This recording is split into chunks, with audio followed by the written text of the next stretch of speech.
প্রকৃতির সবচেয়ে চমকপ্রদ শিকারী হয়তো সবসময় সবচেয়ে শক্তিশালী নয়, কখনো কখনো সবচেয়ে বুদ্ধিমানটি জিতে যায়। সম্প্রতি এমনই এক অবিশ্বাস্য দৃশ্য ক্যামেরাবন্দী হয়েছে, যেখানে একটি সাধারণ সাদা বক মানুষের মতো কৌশল খাটিয়ে রুটির টুকরোকে টোপ বানিয়ে মাছ শিকার করছে।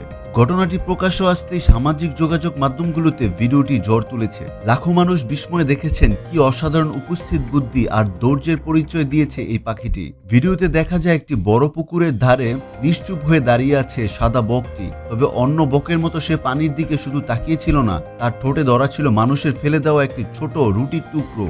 যেন আগে থেকে বুঝে গেছে খালি ঠোঁট ডুবিয়ে মাছ ধরা কঠিন, তাই সে ঠিক করলো রুটিকেই বানাবে নিজের শিকারের টোপ। খুব সতর্কতার সঙ্গে বকটি রুটির টুকরোকে পানির উপর ভাসিয়ে দেয়, তারপর এক দৃষ্টিতে পানির নিচে প্রতিটি নড়াচড়া পর্যবেক্ষণ করতে থাকে। কিন্তু কয়েক মুহূর্ত অপেক্ষা করেও যখন কোনো মাছ কাছে এলো না, তখনও সে হাল ছাড়েনি, বরং রুটির টুকরোটি আবার ঠোঁটে তুলে নিয়ে অন্য জায়গায় ফেলে। এভাবে বারবার স্থান পরিবর্তন করে সে এমনভাবে টোপ ফেলছিল যেন একজন অভিজ্ঞ জেলে নিজের কৌশল বদলে শিকারকে ফাঁদে ফেলতে চাইছে। ঠিক তখনই ঘটে আরেকটি মজার ঘটনা। পানির নিচ থেকে একটি কচ্ছপ রুটির টুকরোটিকে খেতে ভেসে ওঠে, কিন্তু বকটি বুঝতে পারে এটি তার কাঙ্ক্ষিত শিকার নয়। কচ্ছপটি রুটির কাছে আসার সঙ্গে সঙ্গে সে দ্রুত রুটিটি তুলে ফেলেন, ফলে কচ্ছপটি হতাশ হয়ে ফিরে যায় আর বকটি আবার নতুন একটি জায়গায় টোপ ফেলে অপেক্ষা শুরু করে। দীর্ঘ সময়ের ধৈর্য, পর্যবেক্ষণ আর নিখুঁত পরিকল্পনার অবশেষে ফল মিলল। কিছুক্ষণ পর পানির গভীর থেকে একটি বড় মাছ রুটির লোভে উপরে উঠে আসে।